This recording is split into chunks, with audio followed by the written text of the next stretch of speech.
சட்டப்பேரவை தேர்தலில் போட்டியிட விரும்பும் பாட்டாளி மக்கள் கட்சியினர் வரும் 27ஆம் தேதி முதல் பிப்ரவரி 5ஆம் தேதி வரை விருப்ப மனு அளிக்கலாம் என அக்கட்சியின் நிறுவனர் ராமதாஸ் அறிவித்துள்ளார். விழுப்புரம் மாவட்டம் தைலாபுரம் தோட்டத்தில் செய்தியாளர்களை சந்தித்த அவர், வரும் தேர்தல் இளைஞர்கள், பெண்களுக்கு அதிக வாய்ப்பு அளிக்கப்படும் எனவும் தெரிவித்துள்ளார்.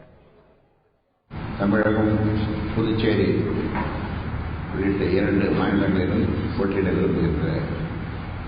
விரும்புகின்றவர்கள் விருப்ப மனுவை இங்கே தைலாபுரம் தோட்டத்தில்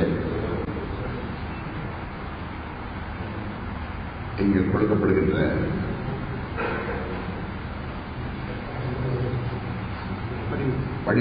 படிவத்தை பூர்த்தி செய்து அதோடு 5000 ரூபாயை இணைத்து கொடுக்க வேண்டும். 27ஆம் தேதியிலிருந்து பிப்ரவரி 5ஆம் தேதி வரைக்கும் இங்கே மனுக்கள் வழங்கப்படுகின்றன.